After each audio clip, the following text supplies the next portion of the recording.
Hai sobat semua, apa kabar? Baik kan?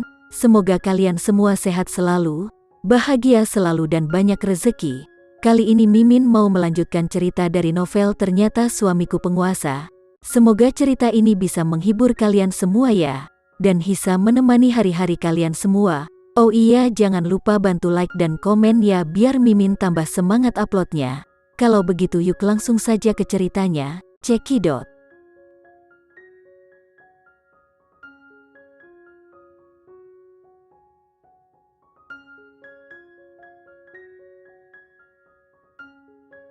Priscilia menghirup nafas dalam-dalam, mengusap air matanya, dan berkata sambil berteriak, "Agam, kamu." Sebelum dia selesai berbicara, Agam menutup telepon. Mendengarkan bunyi bip telepon yang ada di tangannya, Priscilia membanting ponselnya dengan keras. Brengsek, mengapa ada pria yang sangat menyebalkan sepertinya di dunia ini? Apa dia tidak melihat perjuanganku?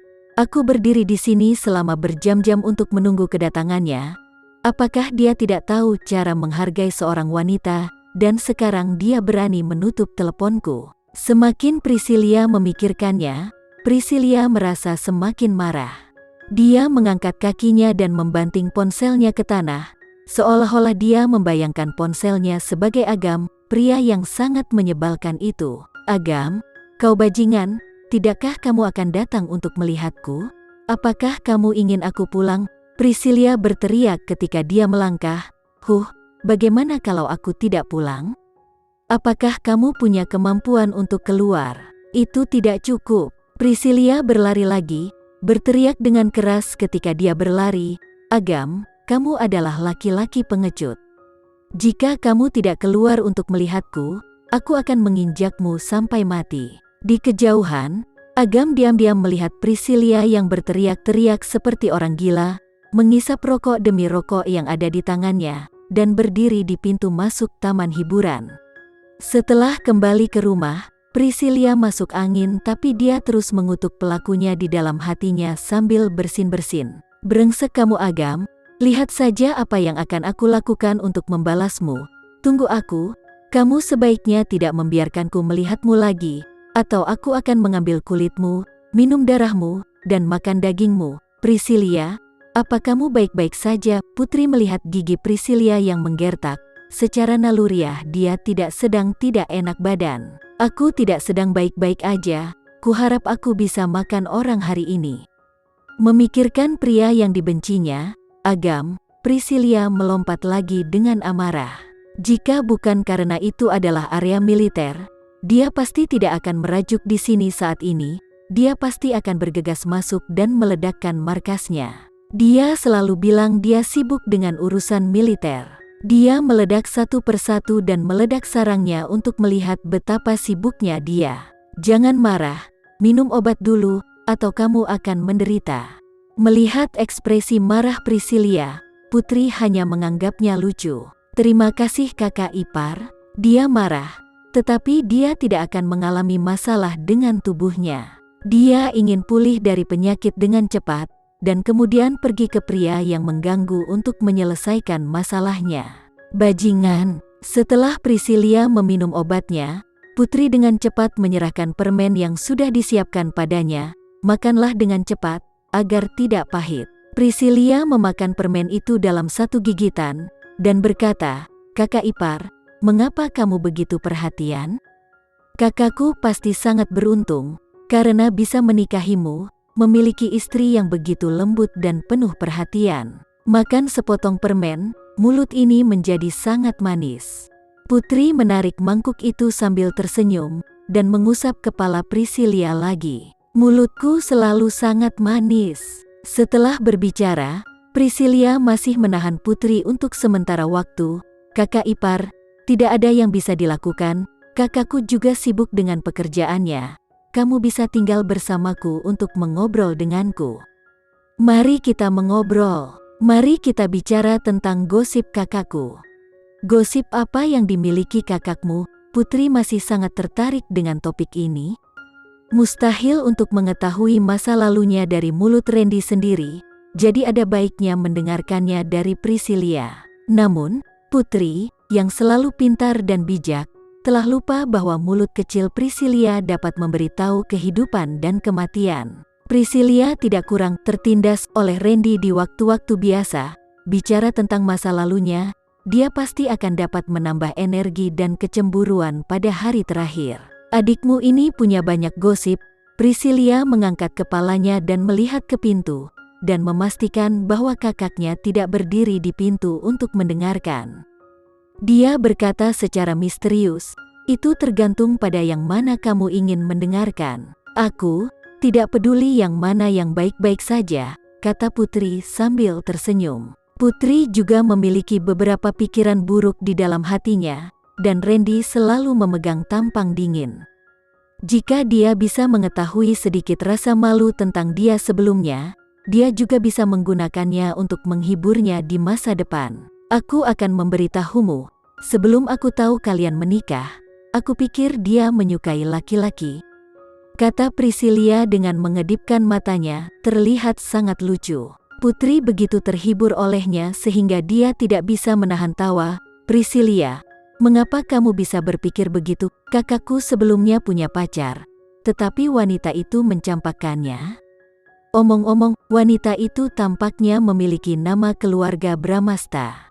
Berbicara tentang ini, Priscilia sangat senang. Kapan kakaknya memanggil pelayan, dan ada banyak orang yang ingin memegang pahanya kemanapun dia pergi, tetapi dia dibuang oleh seorang mantan pacarnya itu. Mengapa dia mencampakkannya? Disebutkan bahwa mantan pacarnya bermarga Bramasta. Putri segera memikirkan Randy dan Citra. Itu sama seperti apa yang dikatakan Randy padanya saat itu. Jika Citra tidak mengambil inisiatif untuk mencampakkan Randy, bagaimana jadinya sekarang? Mungkin dia sudah menikah dengan Andi Andrean, atau Citra akan menikah dengan Randy, dan orang yang ada di sini hari ini bersama keluarga Sanjaya adalah Citra. Untungnya, Citra memilih untuk melepaskan dan memilih untuk kembali bersama Andi Andrean. Untungnya pada akhirnya, Randy milik Putri, bukan Citra. "Kau tahu, kakakku seperti sepotong kayu ketika dia kedinginan. Dia pasti bodoh. Jika dia tidak tahu bagaimana membuat pacarnya bahagia, dia secara alami akan dibuang." Priscilia membuka topik obrolan dan tidak bisa berhenti. Tanpa memberi Putri kesempatan untuk menyela, dia melanjutkan, "Kakak ipar, ketika kakakku bersamamu, apakah dia tetap seperti batang kayu yang dingin? Apakah kamu bosan dengannya? Dia biasanya mengambil inisiatif untuk mengikuti apakah kamu ngobrol?" "Tidak, sebenarnya kakakmu cukup baik." Putri secara tidak sadar ingin membantu suaminya berbicara. Selain bersikap dingin dan tidak banyak berbicara, Randy cukup bagus dalam aspek lain. Setidaknya dia sangat perhatian ketika dia harus mempertimbangkannya. Adapun apa yang dikatakan Priscilia bahwa Randy menyukai pria, itu bahkan lebih mustahil. "Jadi aku akan bilang kalau kakakku itu sangat beruntung bisa memilikimu. Priscilia, kamu baru saja minum obat, dan sekarang tidurlah sebentar." Putri mengambil selimut untuk menutupi tubuh Priscilia, menepuknya, dan membuatnya tidur. Dia belum pernah melakukan sesuatu untuk merawat orang lain dengan sangat hati-hati sebelumnya. Mungkin karena Priscilia terlalu populer, atau karena Priscilia adalah adik perempuannya Randy. Sebagai kakak ipar yang baik, dia merasa bahwa dia harus merawatnya. Tapi tidak peduli apa itu, Putri akan melakukannya dengan hati-hati, dan merawat Priscilia yang sakit, itu dapat dianggap sebagai sedikit khawatir bagi semua orang. Busan, di sebuah rumah sakit, Citra telah berbaring di rumah sakit selama beberapa hari. Hari ini adalah hari untuk melepaskan kain kasa di kepalanya. Dia duduk di atas orang sakit dengan tenang, dan kedua perawat itu berdiri dan dengan hati-hati membantunya melepaskan kain kasa di kepalanya. Kasa dilepas satu demi satu. Citra masih duduk, matanya yang terbuka diam, dan dia tidak bisa melihat fluktuasi emosional. "Nona Citra, luka-lukanya akan meninggalkan bekas luka, dan jika kamu menggunakan obat yang bagus, itu tidak akan meninggalkan bekas luka yang terlalu jelek." Mendengar suara perawat, Citra sedikit tersenyum. "Bisakah kamu mengambil cermin untukku bisa melihat bagaimana keadaan wajahku sekarang?" "Nona Citra, Anda sebaiknya tidak melihatnya sekarang, atau menunggu beberapa hari sampai lukanya sembuh dengan lebih baik. Melihat bekas luka seperti kelabang di wajah Citra, perawat itu sedikit khawatir bahwa dia tidak akan tahan dengan lukanya itu. Wanita menyukai keindahan, dan jika wajahnya hancur seperti ini, hanya sedikit wanita yang bisa menerimanya. "Cepat ambilkan aku cermin," kata Citra lagi. Citra bersikeras melihatnya, tetapi perawat tidak bisa membujuknya lagi dan memberikan cermin untuknya. Ketika dia melihat wanita yang terluka di cermin, Citra masih tidak memiliki ekspresi di wajahnya, kecuali bahwa kedua tangan di samping tinjunya yang terkepal dan kukunya jatuh jauh ke telapak tangannya.